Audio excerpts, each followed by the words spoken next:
Muy buenas noches, bienvenidos al Lamento de la Medianoche.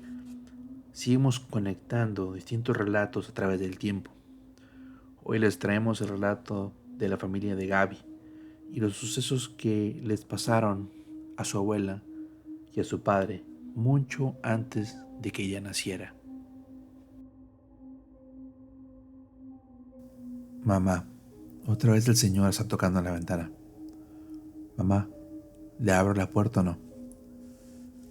Le preguntó el pequeño a su mamá, que apenas si podía levantarse. Los ojos de la madre permanecían hinchados y rojos. Su maquillaje se había escurrido y mezclado con la sal en sus mejillas. Ella apenas escuchaba un leve sonido que chocaba con el cristal de la ventana, que estaba en la parte superior de la estufa. La casa de mi abuela Elisa era pequeña, con apenas 2 cuartos, en el que dormían ella y mi papá cuando era niño, y otro que se hallaba en obra negra, en construcción. Si uno abría la puerta, podría ver directo a esa ventana desde el cuarto. Ella se limpió sus ojos para que el niño no fuera testigo de su tristeza. ¿Qué pasó? ¿Quién toca?, le preguntó al pequeño. El niño le volvió a decir que había un señor que estaba afuera y que tocaba la ventana. Ella se levantó sin abrir la puerta del cuarto, pegó su oído a ella. Ella escuchaba un pequeño toquido. No era como si estuviese tocando para avisar, solo un ligero toquido. Era la segunda vez que el niño mencionaba esto por las noches. ¿Le abro, mamá? Tal vez sea algo de papá. Ella puso su dedo índice en sus labios para indicarle que bajara la voz. Despacio abrió la puerta del cuarto. Apenas asomó un ojo, pero como la luz estaba apagada, apenas se alcanzaba a ver hasta la cocina. Como era tan chica la casa, ella preguntó desde el cuarto que quién era. Nadie contestó, ni un ruido, solo el toquido, el sonido de dedos golpeando suavemente la ventana. Volvió a preguntar que quién era. Mamá, si quieres yo voy y prendo la luz, insistió el niño. La mamá le puso la palma de su mano en la boca y lo acercó a ella. El interruptor estaba cerca de la puerta y ella sacó la mano para encender la luz. Ella llegó a tener la esperanza de que la luz hiciera que la persona que estaba afuera huyera. Sin embargo, la ventana seguía llamando. La luz dejaba claro que, aunque el sonido viniera de afuera, no había nadie asomándose por ella, ni una mano tocando la ventana, solo el sonido. Ella se fue acercando poco a poco, tratando de ver hacia los lados, tratando de entender. El niño quería pegársele, pero con la mano le indicó que se quedara cerca del único sillón de la casa. Se puso justo delante de la ventana y de ahí podía ver el portón de rejas. El candado del portón estaba justo donde lo había dejado, el perro sentado tranquilamente. Nunca ladró. Ella no recuerda en qué momento se dejó de escuchar el toquido en la ventana, pero se había esfumado. Al no ver nada, ella tomó el cordón que sostenía la cortina y justo antes de dejarla ir, lo vio. Vio por un momento la mano que había estado tocando la ventana. Por un segundo, ella jura hasta hoy que vio en la palma de una mano tocar la ventana. Ella gritó, no quiso abrir la cortina. Corrió hacia su hijo. Casi le arranca el brazo cuando se lo lleva al cuarto. Antes de entrar en el cuarto principal, pasó al cuarto que estaba en obras negras. Era una pequeña ampliación, pero como nunca lo terminaron, se usaba como bodega. De ahí sacó un machete y se metió al cuarto. Entre el niño y su madre colocaron el ropero que tenía toda su ropa en la puerta. ¿Qué viste, mamá?, preguntó el niño, que empezaba a agitarse por una situación que él no entendía del todo. Ella solo le dijo que se pusiera a rezar, que rezaran juntos. El niño se quedó dormido y su madre, ella se quedó despierta hasta que vio salir el sol.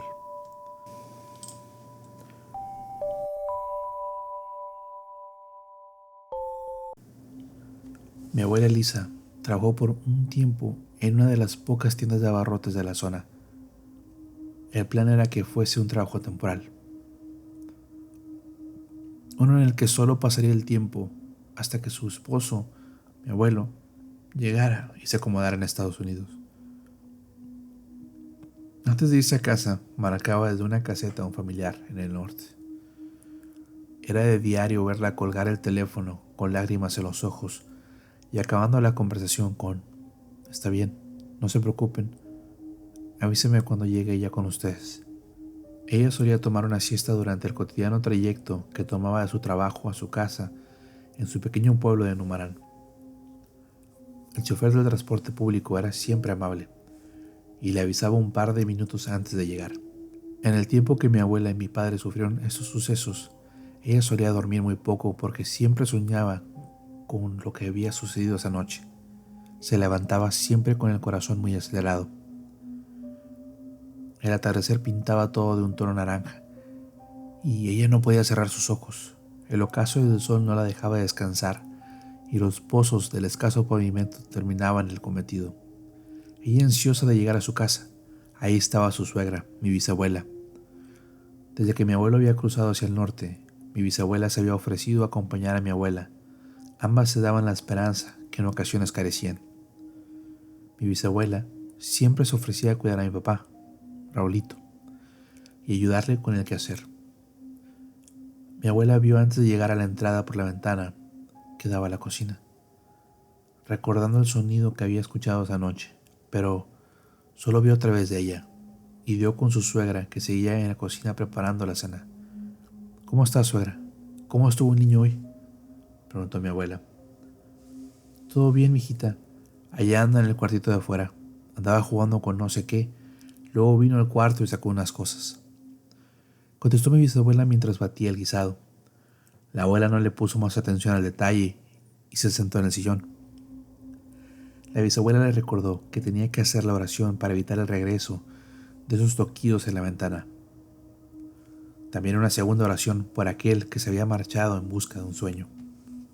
Sí, señora, ahorita hacemos la oración, dijo justo antes de quedarse dormida. La levantaron los toquillos en la ventana, uno detrás de otro. Pudo ver la mano detrás del cristal otra vez. Hijita, ya está la cena. Háblale a Raúl, le dijo mi bisabuela, rescatándola de la pesadilla eterna sin saberlo. Mi abuela cuenta que se levantó todavía pensando en la mano, en el sonido que le robaba el sueño. Se encaminó hacia la puerta y ya podía escuchar las voces, los murmullos que salían del cuartito. Estaba incrédula. Raulito, ¿con quién hablas?, preguntó la asustada mujer. Raulito volvió a llamar a su hijo. Ahí, al lado del cuartito, yacía el perro, tranquilamente. No ladró ni un ruido. El perro estaba lleno de tierra como siempre. ¿Quién platicaba con Raúl que el perro no se inmutaba?, se preguntaba a sí misma.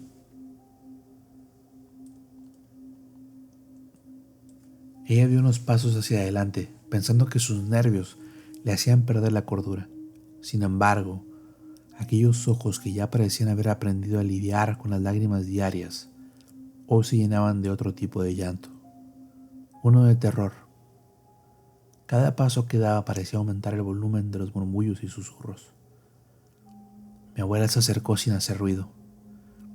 Puso su mano temblorosa en la puerta y pegó su oído a la puerta. Aunque el miedo la consumía, ella sentía la necesidad de saber con quién estaba hablando su hijo. Entonces, cuando venga, no le abro la puerta. ¿Qué tal si es mi papá? Mi abuela cuenta que su rostro se petrificó de tanto dolor y coraje al mismo tiempo. ¿Quién estaba jugando con los sentimientos del niño? Raúl, ábreme la puerta. Quiero que abras la puerta ya, dijo ella mientras trataba de jalar la puerta, pero algo la tenía sostenida por dentro. Con las yemas de los dedos abrió la puerta haciendo un pequeño espacio. Ahí estaba Raúl hablando con alguien, pero no podía ver con quién. Raúl, ¿Con quién hablas? Solo vio una mano de una persona ya muy mayor tapar la vista y decirle: "Shh". Sintió un frío que le recorría la espalda de una manera brutal. Gritó al caerse por el espanto y la puerta del cuartito se abrió. Ahí estaba mi papá. No había nadie con él y en su mano tenía una carta en que mi papá le había escrito su padre. Entre llantos, la desolada mujer abrazó a su hijo. Mamá, la señora de los ojos verdes me dijo que el señor de negro no es bueno, que no lo dejes pasar, que no viene solo. Esa noche, ahí estuvieron en un llanto compartido y un rezo para conciliar. Mi bisabuela, mi abuela y mi padre.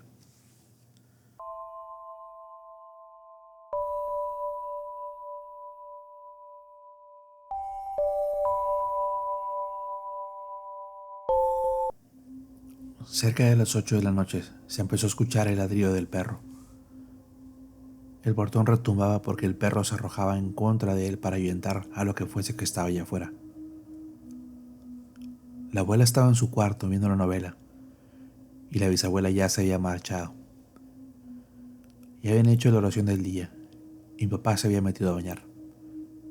En el cuarto, por encima del ropero, resaltaba una foto de la familia: mi abuela, mi papá y mi abuelo, con la camisa azul y cuadros blancos.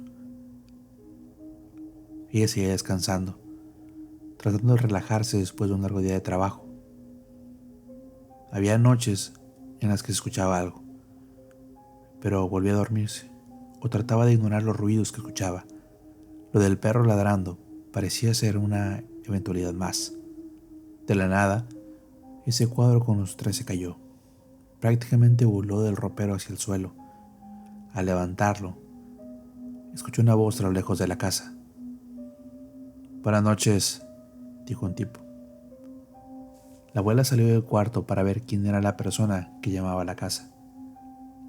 Por la misma ventana que había escuchado y presenciado esos eventos, que aún le robaban el sueño, vio a un tipo justo fuera del portón. Buenas, vio escuchar. Ella abrió la puerta y le preguntó al tipo de negro qué necesitaba, a lo que el tipo respondió: vengo a dar las noticias de su esposo, del ingeniero Raúl. El tipo era muy alto, pantalones de tela negra y una camisa negra también. Sonreía con facilidad y amabilidad en demasía. Sobre sus labios se posaba un bigote delgado y sus ojos negros parecían no reflejar la luz. Mi abuela cuenta que apenas sí podía escucharlo porque el perro no dejaba de ladrarle. Ella le pidió disculpas y que repitiera una vez más su mensaje. Mire, el ingeniero está detenido allá en Texas. Necesito que me deje pasar para hacer la entrega de unos documentos legales. Es una cuestión de suma urgencia. Sonrió y acercó la mano al candado del portón. Apenas si lo iba a tomar cuando el perro le soltó la mordida. El perro no dejaba de gruñirle y sentaba su mirada en el tipo de negro con odio. ¿Con quién está usted?, le preguntó ella. Algo en ese tipo le causaba mucho miedo. El tipo cambió su semblante y le pidió que lo dejara entrar, que tenía que entregar los documentos. Mamá, no lo dejes entrar. La señora de los ojos verdes dijo que no lo dejáramos entrar. El hombre de negro. Ella vio cómo su hijo se agarraba de sus piernas cuando le decía. El niño había salido del baño para ver qué estaba sucediendo allá afuera. El tipo de negro volteó a ver al niño directamente. Ese se agarró aún con más fuerza de mi abuela.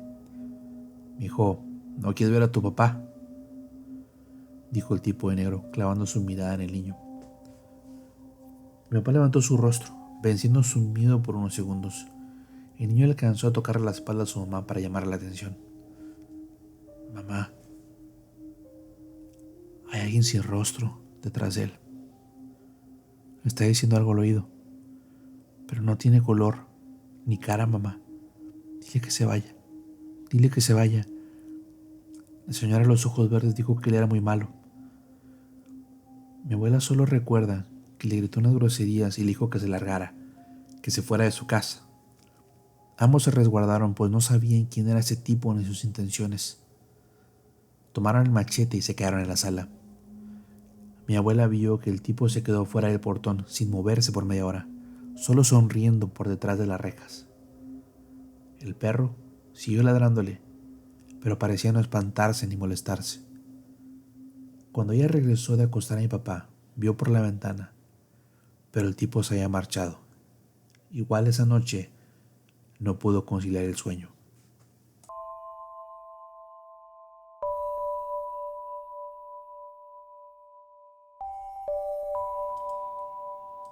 Si has llegado hasta aquí, te agradecemos tu apoyo y lo mejor sería que nos acompañaras con una suscripción y presionaras la campanita, ya que eso nos apoyaría bastante para seguir creciendo como canal.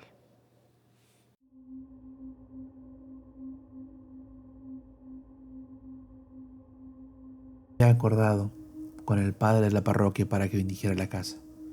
Para ese entonces mi abuela le había prohibido a su hijo que hablara del tema. El padre se disculpó con ella, puesto que él pensaba que las nuevas noticias de su esposo la habían alterado de más. Mi abuela había perdido su empleo en la tienda en la que trabajaba por la cantidad de faltas que había tenido en las últimas semanas. Cada otra noche era revivir uno y otra vez la misma pesadilla, como una llave con un pequeño goteo. Los toquidos en la ventana se escuchaban en el cristal de la casa. Se la pasaba encerrada con su hijo, porque no quería revivirlo de esa noche. Cuando encontró a su hijo, hablando con quién sabe quién, mi bisabuela, que se había convertido en el soporte de mi abuela, también había sido vencida por el estrés de la situación. También llegó a presenciar los pequeños toquidos en la ventana. Yo no la conocí, pero le llegó a contarle a mi abuela: Elisa, en las noches, cuando agarro para la casa, a veces, mija, escucho a un hombre llorar, muy despacito, como si estuviera bien lejos. Te lo juro, mijita, suena como mi hijo. ¿Por qué no nos habla? ¿Dónde estará?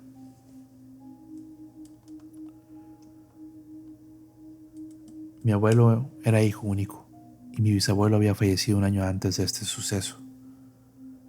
Cuando voy al pueblo de visita, aún hay gente que me dice: ah, tú eres de tal apellido. A lo que contesto que sí. En un momento dado la familia llegó a tener dinero. Al final, antes de morir, mi bisabuelo solo le pudo heredar un reloj de oro a mi abuelo. El reloj era muy valioso en lo sentimental y en su valor material, pero como mi abuelo, hoy solo existen en las palabras que compartimos de él.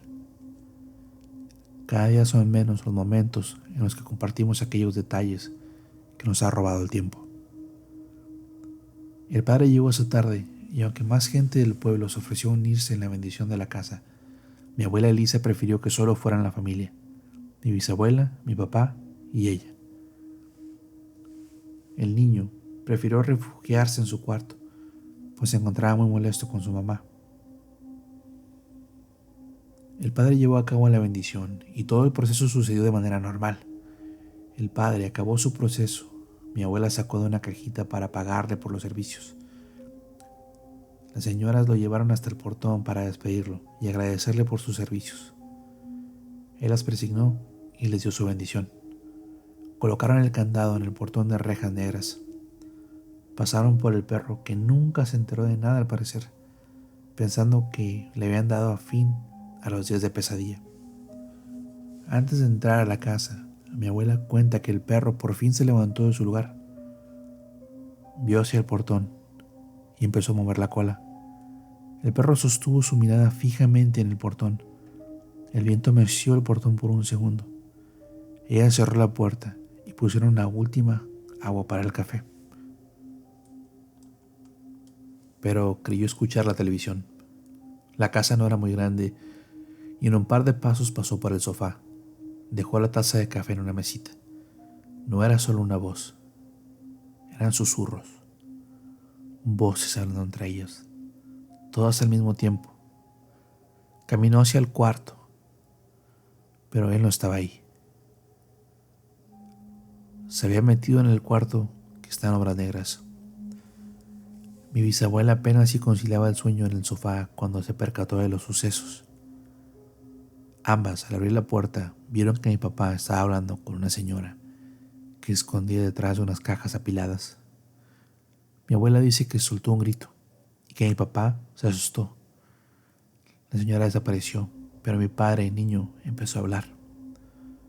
Mamá, papá va a regresar hoy. Él viene hoy, dijo con mucha emoción.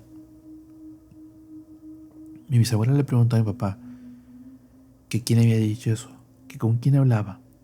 Él le repitió que era una señora de ojos verdes y que era buena, que le contaba cosas de mi abuelo, pero que él se sentía triste, que quería regresar, que todos tenían que hacer mucho esfuerzo por traerlo hasta acá. El niño solo repetía que su papá venía en camino.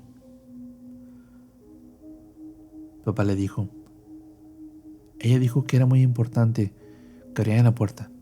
Solo hacían 3 toquidos en la puerta, solo 3. Que le preguntáramos si era él y él respondería con 3 toquidos. Mi abuela cuenta que estuvo a punto de darle una cachetada por inventar cosas que le causaban tanto dolor, pero los 3 escucharon un ligero toquido, no en el cristal de la ventana de la cocina, no afuera en el portón, era en la puerta. Los 3 salieron del cuarto y caminaron lentamente. Mi abuela Elisa contó los toquidos. 1, 2, 3, 4, 5. Y así pasaron. Por instantes ella pensaba en las palabras de la señora que le hablaba a su hijo. ¿Qué tal si era verdad lo que decía? ¿Qué tal si Raulito no había inventado nada? Pero los toquidos no eran solo 3, no eran fuertes tampoco, solo leves, con poca fuerza. Pero ¿quién era entonces? Mi padre quería correr hacia la puerta convencido de que su papá se encontraba afuera, pero mi abuela y mi bisabuela lo detuvieron en su intento. ¿Quién es?, preguntó mi abuela con la voz temblorosa. Mamá, es él, le contestó mi papá, pero ella lo ignoró. Ella volvió a preguntar. Raúl.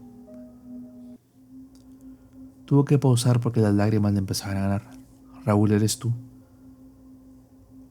1, 2, 3.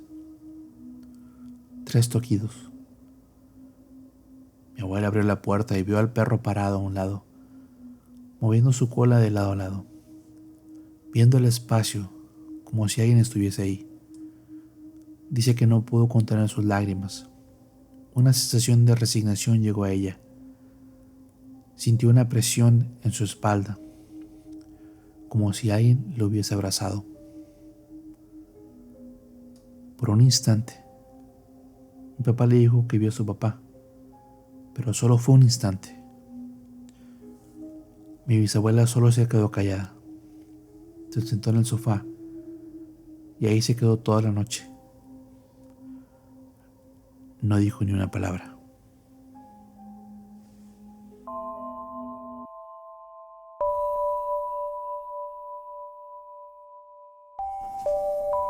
De mi abuelo nunca volvieron a tener noticias. Solo saben que se quedó varado en el desierto del sur de Texas.